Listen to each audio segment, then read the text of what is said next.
बांग्लादेश की औरतें महीने में एक रात छोटे लड़के के साथ क्यों गुजारती है, ये रात जानकर आपके रोंगटे खड़े हो जाएंगे। 12 साल की उम्र में मेरे कंधों पर बहुत बड़ी जिम्मेदारी आ गई थी और मैं बहुत परेशान था। मैं तो अपने पापा से मिलने के लिए आया हुआ था। मुझे क्या मालूम था कि यहाँ आकर मुझ पर ही एक भारी जिम्मेदारी आ जाएगी। तभी मेरी मुलाकात एक बंगाली औरत से हुई जिसने मुझे एक ऐसी बात बताई जिसे सुनकर मैं हैरान रह गया। मैं 12 साल का छोटा बच्चा था। उससे भला मुझसे ऐसा क्या काम हो सकता था जिसके बदले में मुझे बहुत कुछ दे रही थी। मुझे उसकी बात समझ तो नहीं आई थी, लेकिन हालात ने मुझे उसकी बात मानने पर मजबूर कर दिया था। और फिर जो कुछ उस औरत ने मेरे साथ किया वो जानकर आपके पैरों तले ज़मीन निकल जाएगा। मेरा नाम रचित है। मैं सिर्फ 12 साल का था और पापा से मिलने के लिए मैं बांग्लादेश आया था। मेरे पापा मुझे लेने के लिए एयरपोर्ट आ रहे थे कि रास्ते में ही उनका बहुत बुरा एक्सीडेंट हो गया था। वो बुरी तरह घायल होकर अस्पताल पहुंच गए थे।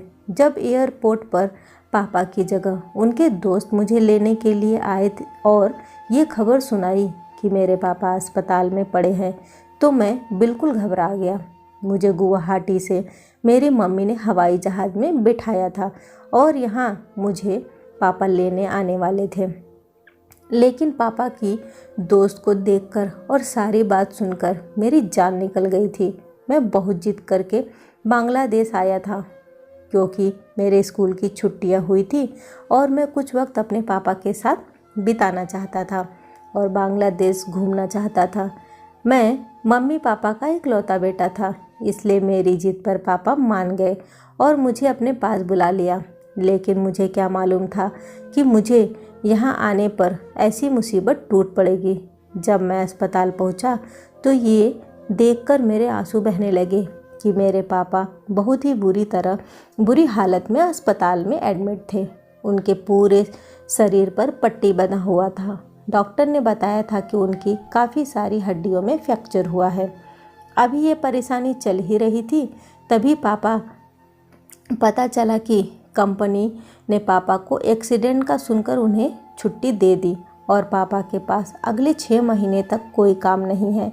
कंपनी पापा का बोझ नहीं उठाना चाहती थी, इसलिए उन्होंने 6 महीने के लिए छुट्टी दे दिया था और पापा की जगह किसी दूसरे आदमी को रख लिया।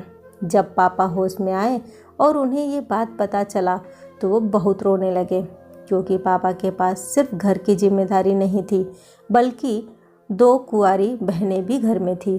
उन्हीं की वजह से पापा बांग्लादेश कमाने आए थे। मुझे और मम्मी को उस वक्त छोड़ के यहाँ चले आए थे जब मैं सिर्फ 6 महीने का था। यहाँ आने के बाद से पापा 2 बहनों की शादी कर चुके थे, लेकिन 2 बहनें अभी भी बाकी थी और यही सोचकर पापा की तबीयत और ख़राब होने लगी कि अब आगे क्या होगा। पापा को इतना परेशान और तकलीफ़ में देखकर मुझे अपने आप पर गुस्सा आ रहा था। ना मैं यहाँ आने की जिद करता और ना ही पापा का एक्सीडेंट होता। मेरी नज़र में तो पापा के इस हालात का जिम्मेदार मैं ही था।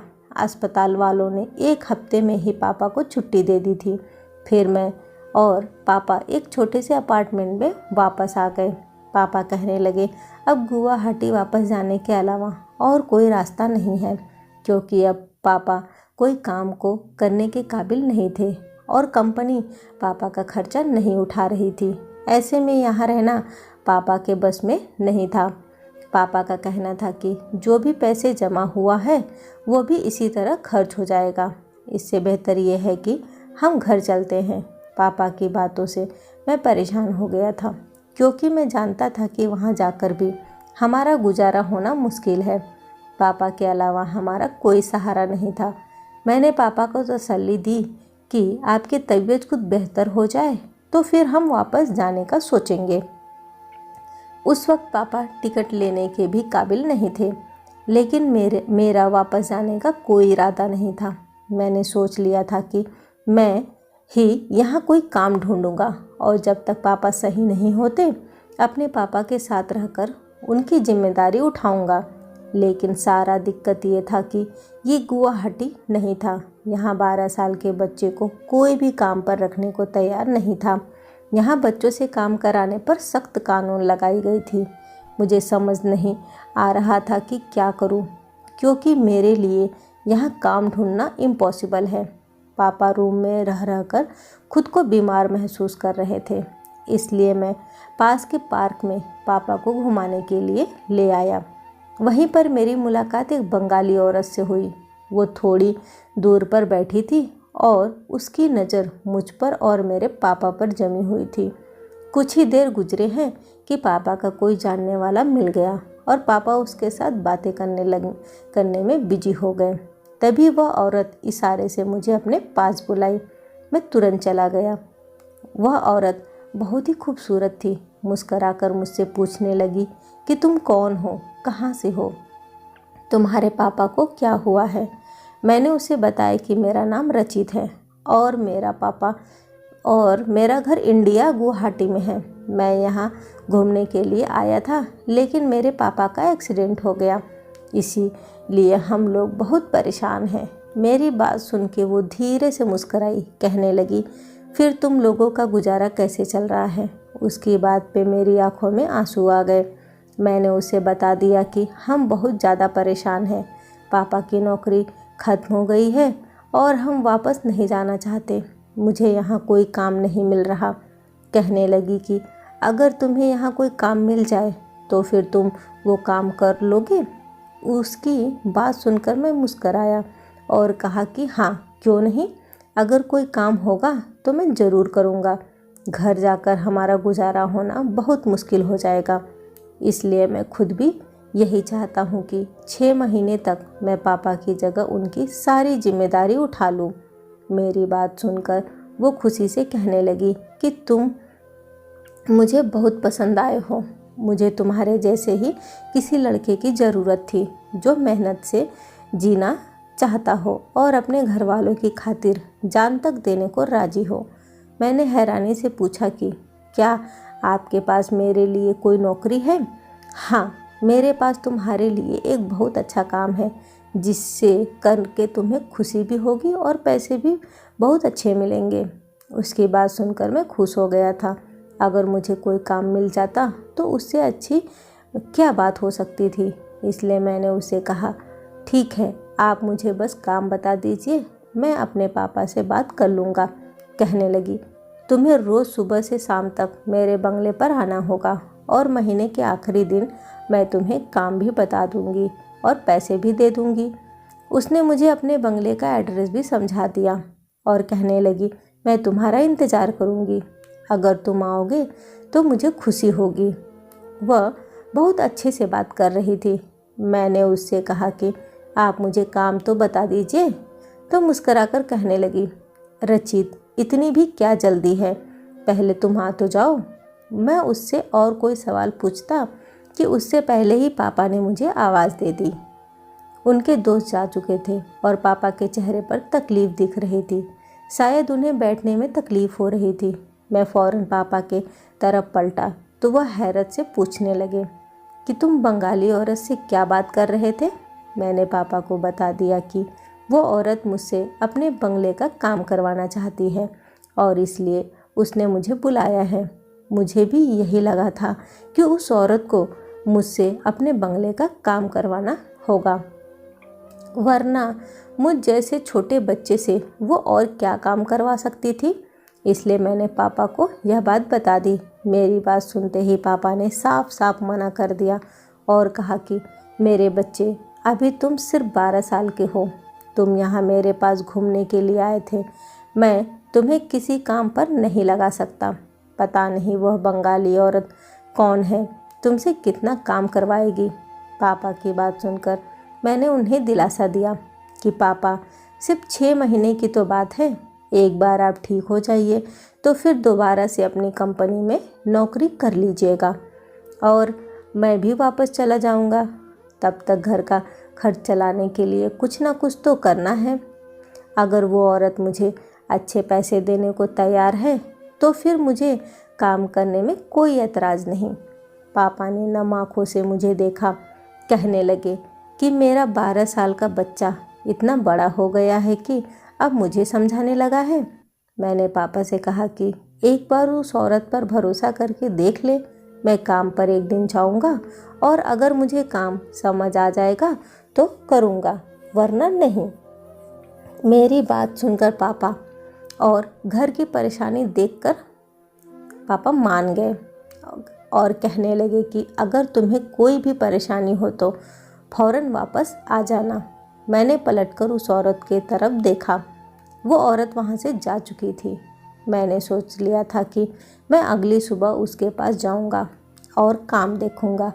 ये काम मुझे किस्मत से मिल रहा था, वरना मैं तो मान चुका था कि मेरे लिए यहाँ कोई काम नहीं है। सारी रात मैं यही सोचता रहा था कि पता नहीं उस औरत को मुझसे क्या काम करवाना है और उसका बंगला कितना बड़ा होगा, वहाँ कितनी मेहनत करनी पड़ेगी। लेकिन फिर आंखें बंद करता तो अपनी माँ और बुआ का ख्याल आने लगता। मेरी दोनों बुआ की शादी की उम्र हो चुकी थी और गरीबी की वजह से उनकी शादी नहीं हुई थी। इसी वजह से तो मेरे पापा परदेश रह रहे थे। अगली सुबह मैं पापा के सारे काम करके और उन्हें नाश्ता देकर बंगले पर जाने के लिए निकल गया। बंगला हमारे यहाँ अपार्टमेंट से ज़्यादा दूर नहीं था, इसलिए पापा को मुझे अकेले भेजते हुए डर नहीं लगा। मैंने पापा को यकीन दिलाया था कि अगर कोई भी बात होगी तो मैं फ़ौरन वापस आ जाऊँगा। उस औरत के बंगले पर पहुँचते ही मैंने चौकीदार को जैसे ही बताया कि मुझे मालकिन ने बुलाया है, उसने सर से पैर तक मुझे देखा और कहने लगा, तुम मालकिन के पास रहोगे? वह बहुत अजीब सा बोल रहा था और अजीब नज़रों से मुझे देख रहा था। चौकीदार ने कैम के जरिए एक नौकरानी को बाहर बुलाया। चौकीदार ने मुस्कराकर उस नौकरानी से कहा कि मालकिन एक से बढ़कर एक खूबसूरत बच्चा ढूंढती है, मालकिन की नज़र की दाद देनी पड़ेगी। चौकीदार की बात पर मैं हैरान रह गया था। भला काम करने वाले के लिए किसी को खूबसूरत होने की क्या ज़रूरत थी? मालकिन को तो मेरे काम से मतलब होना चाहिए था।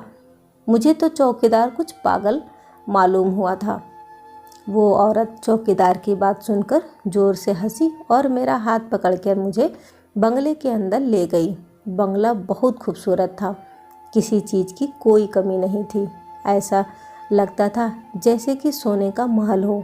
मैं एक खूबसूरत सोफे पर बैठा, मेरे सामने शरबत रखा गया, बिल्कुल ऐसे जैसे मैं कोई ख़ास मेहमान हूँ। थोड़ी ही देर में मालकिन वहाँ चली आई। मैं मालकिन को देखकर हैरान रह गया। वो बहुत खूबसूरत थी, लेकिन अब वो एक मॉडर्न किस्म की मैक्सी पहने, बहुत सारा मेकअप किए मेरे सामने बैठी थी। वह बहुत ही खूबसूरत लग रही थी। मैंने अपनी नज़रें झुका ली थी। जो भी था वो मेरी मालकिन थी और मैं यहाँ काम के लिए आया था। मैंने शरबत पी लिया तो मालकिन ने कहा कि तुम थोड़ी देर कमरे में जाकर आराम कर लो। मालकिन की बातों ने मुझे हैरान कर दिया। मैं यहाँ आराम के लिए नहीं आया था और ना ही इतनी दूर से आया था कि मुझे आराम की ज़रूरत थी। मैंने फ़ौरन कहा कि आप मुझे काम बता दीजिए, मैं बिल्कुल ठीक हूँ और हर काम बहुत ही ईमानदारी और तेज़ी से करूँगा। मेरी बात सुनकर वो मुस्कराई और बोली, काम तो तुम्हें ईमानदारी से ही करना होगा, इसी बात की तो तुम्हें पैसे मिलेंगे। अभी तुम जाकर कमरे में आराम करो और फिर मैं तुम्हारे पास आकर तुम्हें बताती हूँ कि तुम्हें क्या काम करना है। दूसरी नौकरानी ने मुझे कमरे में पहुँचा दिया और साथ ही मेरे पास बहुत सारे फ्रूट्स भी रख दी। मैं जब से यहाँ आया था पापा की तबीयत को लेकर परेशान था। ना ही ठीक से आईना देखा था और ना ही अपने खाने पीने पर ध्यान दिया था। और अब उसके कमरे में आकर मैं सुकून से बिस्तर पर बैठा तो छत पर लगे आईने में मेरा चेहरा दिखाई दे रहा था। अचानक ही मुझे चौकीदार की बात याद आ गई। मालकिन ने फिर एक खूबसूरत बच्चा ढूंढ लिया है। मैं खूबसूरत तो हूँ, अपनी माँ की तरह चमकती हुई रंग और नीली आँखें। मैं दूसरों से बहुत अलग था, हर जगह अपनी आँखों से पहचाना जाता था। कुछ ही देर गुजरी थी कि कमरे का दरवाज़ा खुला और मालकिन के साथ एक औरत अंदर चली आई। मैं तुरंत उठकर बैठ गया। मालकिन ने उस औरत को मुझसे मिलवाया। उसका नाम सुलेखा था। मालकिन कहने लगी कि यह तुम्हें आज से उठने बैठने का सिखाएगी, किस तरह बात की जाती है, इस देश के तौर तरीके क्या है, और थोड़ी बहुत यहाँ का भाषा सिखा देगी। मालकिन की बात मुझे बहुत अजीब सी लगी थी। मुझे बांग्लादेश के तौर तरीके सीखने की क्या ज़रूरत थी, और उठने बैठने के तरीके मुझे तो मालूम थे। फिर मालकिन खासकर एक औरत को मेरे पीछे क्यों लगाई थी? मुझे काम ही तो करना था। फिर बंगाली तरीके सीखकर मैं क्या करता? वो कहने लगी कि 1 महीने तक तुम्हें यह सब सीखना है और उसके बाद तुम मेरे काम आओगे। 1 महीना तुम्हें सुलेखा के साथ ही गुजारना है और सुबह से लेकर शाम तक सुलेखा तुम्हें हर छोटी से छोटी बात सिखाएगी। मालकिन मुझे उसके हवाले करके चली गई। सुलेखा एक बहुत ही अच्छी और हंसमुख औरत थी और बहुत अच्छे से मुझे हर चीज़ सिखा रही थी, यहाँ तक कि लोगों के सामने कैसे बैठना चाहिए। एक बात मैं समझ नहीं पा रहा था कि एक नौकर को इतना ज़्यादा ट्रेनिंग की क्या ज़रूरत है। पहले दिन जब मैं शाम को घर लौटा तो पापा मेरी फ़िक्र में बहुत ज़्यादा परेशान थे। वह मुझे देखते ही कहने लगे, आज मैं सारा वक्त तुम्हारे बारे में ही सोचता रहा। बताओ, तुमने पहला दिन क्या काम किया? तुमसे कितनी काम करवाई गई? और जब मैंने पापा को बताया कि मुझे सिर्फ उठने बैठने के और बंगाली तौर तरीके सिखाए गए हैं, तो मेरी बात सुनकर पापा मुस्करा दिए। मैंने हैरत से पापा के मुस्कराने की वजह पूछी तो पापा कहने लगे कि ये बंगाली लोग बहुत अजीब होते हैं। एक कुत्ता भी रखते हैं तो उसकी भी नस्ल मालूम करते हैं। तो फिर तुम तो ऐसे कैसे रख सकते हैं? यकीनन वो पहले तुम्हें अपने तौर तरीके सिखाकर अपने काबिल बनाएंगे कि तुम उनके महल में काम कर सको। चलो अच्छा है, इस तरह तुम्हें बहुत कुछ सीखने को मिल जाएगा। जब तक तुम पर काम का बोझ नहीं है, तुम दिल लगाकर सब कुछ सीख जाओ। जब मैं सही हो जाऊंगा तो वापस अपनी नौकरी पर चला जाऊंगा और तुम्हें वापस भेज दूंगा। तुम्हारी माँ तुम्हारे बिना इतने दिन नहीं रह सकती। पहले ही वो मेरी दूरी का दुख उठा रही है। मैं नहीं चाहता कि तुम्हें भी उससे दूर कर दूं। पापा ठीक ही कह रहे थे। मम्मी मेरे बिना बहुत अकेली हो गई होगी। मैं रोज़ मालकिन के बंगले पर जाना शुरू कर दिया था। मुझे अच्छे से अच्छा कपड़े पहनने के लिए दिए जा रहे थे। मेरे बालों को नई स्टाइल से बना दिया गया था। मुझे हर तरह का अच्छा खाना खिलाया जाता था। 15 दिन में ही मुझ में बहुत ज़्यादा बदलाव आ गया था। खुद को आईने में देखकर ऐसा नहीं था कि मैं वही 12 साल का बच्चा हूँ। यहाँ का खाना पीना मेरे सेहत को बहुत अच्छा कर दिया था। मुझ पर बंगले में घूमने फिरने पर भी कोई रोक नहीं था। अब तक मैंने किसी काम को हाथ नहीं लगाया था, बल्कि मैं तो यहाँ किसी बादशाह की तरह घूमता फिरता था। लेकिन एक बात मुझे बहुत ही अजीब लगी थी कि मैंने कभी मालकिन के पति को नहीं देखा था, जबकि वह एक शादीशुदा औरत थी। उनके बच्चे तो नहीं थे, लेकिन उनके पति के साथ फ़ोटो लगी हुई थी और मुझे पूछने पर उन्होंने बस इतना ही बताया था कि उनके पति का बहुत बड़ा कारोबार है और वो रात को ही घर लौटते हैं। मालकिन सारा दिन तैयार होकर घर में यहाँ वहाँ घूमती या फिर शॉपिंग के लिए निकल जाती। जब से मैंने सुलेखा से तौर तरीके सीखे थे, मालकिन मुझे भी अपने साथ ले जाने लगी। वो मेरा हाथ पकड़कर शॉपिंग मॉल में घूमती, मुझे मेरी पसंद की चीज़ें दिलाती और मैं अपनी इस नौकरी पर हैरान था, जिसके लिए मुझे एक तो सैलरी भी मिल रही थी और इतना सामान भी। मैंने अपने पापा को अपनी नौकरी और दिन भर के बारे में बताया तो पापा कहने लगे, शायद मालकिन की कोई औलाद नहीं है, इसलिए वो तुम्हें अपनी औलाद की तरह रख रही है, लेकिन यह बात बताना नहीं चाहती है। मालकिन ने मुझे यही बताया था कि 1 महीने तक सुलेखा मुझे ट्रेनिंग देगी, फिर मेरा काम शुरू होगा।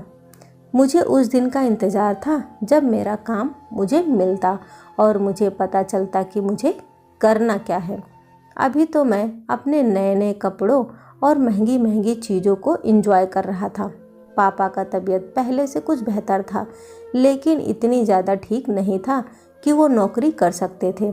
मेरी नौकरी लग गई थी तो पापा की परेशानी भी कुछ कम हो गई थी। पापा ने मम्मी को एक्सीडेंट के बारे में नहीं बताया था और ना ही मेरी नौकरी के बारे में। पापा मम्मी के पास शाम में फ़ोन करते, उन्हें सब कुछ अच्छा अच्छा कहते।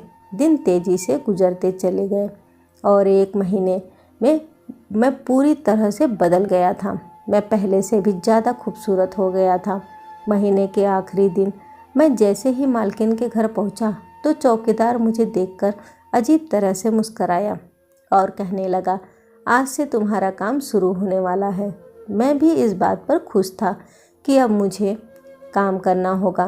बंगले के अंदर दाखिल हुआ तो सुलेखा मुझे कहीं नज़र नहीं आई। दूसरी नौकरानी मुझे कहने लगी कि आज आपको सीधा मालकिन के कमरे में जाना है। मैं जब से यहाँ आया था एक बार भी मालकिन के कमरे में नहीं गया था। मालकिन का कमरा हमेशा लॉक रहा करता था। मैं जैसे ही मालकिन के कमरे में दाखिल हुआ तो ये देखकर हैरान रह गया। मालकिन का कमरा पूरी तरह सजा हुआ था, जैसे किसी नई नवेली दुल्हन का कमरा हो। मालकिन ने मुझे हाथ पकड़कर अपने बिस्तर पर बिठाया और नोटों की गड्डी मेरे हाथ में पकड़ा दी। कहने लगी, ये तुम्हारी इस महीने की सैलरी है।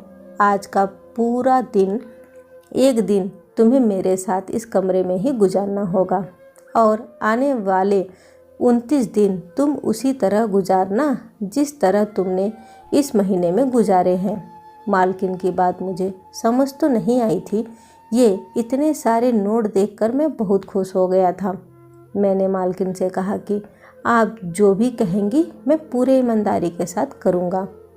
फिर जो कुछ मालकिन ने मुझसे कहा वो सुनकर मेरे होश उड़ गए। ये कैसे मुमकिन था? मैं मालकिन के साथ इस तरह कैसे कर सकता था? मैं 12 साल का एक छोटा बच्चा था और मालकिन जिस चीज़ की ख्वाहिश रखती थी वो पूरा करना मेरे लिए पॉसिबल नहीं था। वो कहने लगी कि मैंने तुम्हें पूरा 1 महीना हर तरह की आज़ादी दी है, तुम्हें तौर तरीके सिखाकर अपने काबिल बनाया है। अब तुम इस काम से मना नहीं कर सकते हो। ये पैसे तुम्हें इसी काम के लिए दिए गए हैं। इससे पहले तो तुमने कोई काम नहीं किया है। मैंने तुम्हें अपने काबिल बनाने के लिए बहुत मेहनत की है। वो कहने लगी कि हम औरतों की ज़िंदगी भी बहुत अजीब होती है। दूसरे लोग हमारा पैसा और हमारी ज़िंदगी देखकर चलते हैं, लेकिन कोई हमसे पूछे कि हमारे दिल पर क्या गुजरती है। हमारे पति को ऐश की आदत हो गई है और एक रूम में कई कई औरतों को रखते हैं और अपनी पत्नी को वक्त देना भूल जाते हैं। मैं जवान हूँ, खूबसूरत हूँ, लेकिन मेरे पति की दिलचस्पी मुझसे कहीं ज़्यादा उन औरतों में है जिनको उसने गलत तरीक़ों से अपने पास रखा हुआ है। इसलिए मैं भी महीने का एक दिन छोटे लड़कों के साथ गुजारती हूँ और अपनी ख्वाहिश को पूरा करती हूँ। इस तरह ना ही मैं गर्भवती हो सकती हूँ और ना ही किसी को इस बात पर शक हो सकता है। मैं जानती हूँ कि यह गलत है, लेकिन मेरा पति भी मुझे धोखा दे रहा है। फिर मैं क्यों ना उसे धोखा दूँ? मैं बदले की आग में जल रही हूँ और यह इसी तरह ठंडी होगी। जब मैं किसी छोटे बच्चे को अपने बिस्तर तक ले आती हूँ, तुमसे पहले भी कुछ लड़कों को मैंने इसी तरह से इस्तेमाल किया है, लेकिन कोई भी तुम्हारे जैसा नहीं था कि मैं उसे हमेशा अपने पास रखती। लेकिन तुम इतनी खूबसूरत हो कि मैं तुम्हें पूरा 1 महीना अपने घर बुलाती रही। इन पैसों के वजह से तुम मुझे खुश कर दो, मैं तुम्हें ज़िंदगी भर अपने साथ रख लूँगी। ना ही तुम्हारे बाप को नौकरी करने की ज़रूरत होगी और ना ही तुम्हें वापस घर जाना पड़ेगा। तुम अपने पापा को अपनी मम्मी के पास वापस भेज देना। मैं छोटा ज़रूर था, लेकिन वे अकल बेअकल नहीं था। मालकिन की एक एक बात मुझे समझ आ रही थी। मैंने वो सारा नोट वापस मालकिन के हाथ में पकड़ाया और साफ शब्दों में कह दिया कि मुझे इन पैसों की ज़रूरत नहीं है। मैं पाप के रास्ते पर चलकर पैसे नहीं कमा सकता। मालकिन के लाख रोकने के बावजूद भी मैं वापस चला आया। मालकिन को यकीन था कि पैसे की चमक मुझे रोक लेगी, लेकिन पैसों की चमक से ज़्यादा मेरी माँ की परवरिश अहम थी। मेरी माँ ने मुझे हमेशा सीधे रास्ते पर चलना सिखाया था। मैं गिरते पड़ते वापस अपने पापा के पास चला आया और अपने पापा से कहा कि अब हमारे लिए यहाँ कुछ नहीं रखा है। ये लोग बहुत ही जालिम हैं। हम वापस अपने देश चलते हैं। एक रोटी खाएंगे, लेकिन इज्जत की खाएंगे। आपके थोड़ी सी बीमारी पर कंपनी वालों ने आपको बाहर निकाल दिया, जबकि आप सालों से उनके पास नौकरी कर रहे थे। और मेरी मालकिन की नीयत ही कुछ और थी, जिसे मैं समझ नहीं पाया था। चौकीदार का मुस्कराता चेहरा मुझे आज समझ आया था। मैं अपने पापा के साथ वापसी का टिकट ले चुका था और आने वाली ज़िंदगी मुश्किल ज़रूर थी, लेकिन पापों से भरी हुई नहीं थी। मेरी माँ ने मुझे सिखाया था, ज़िंदगी देना इंसान के हाथ में नहीं है, बल्कि भगवान के हाथ में है। मुझे यकीन था कि भगवान ने हमारे लिए गुवाहाटी में किसी न किसी काम का इंतज़ाम कर रखा होगा। पहले के बंगाली लोग अलग थे और आजकल के बंगाली लोग बिल्कुल अलग हो गए हैं। दौलत ने उन्हें अपनी इज्जत से भटका दिया है, और इस बात का अंदाज़ा हर इंसान मेरी कहानी से लगा सकता है। धन्यवाद दोस्तों। कैसी लगी ये कहानी मुझे कमेंट करके ज़रूर बताइएगा। वीडियो को लाइक और शेयर करना ना भूलें। कहानी सुनने के लिए आपका बहुत बहुत धन्यवाद।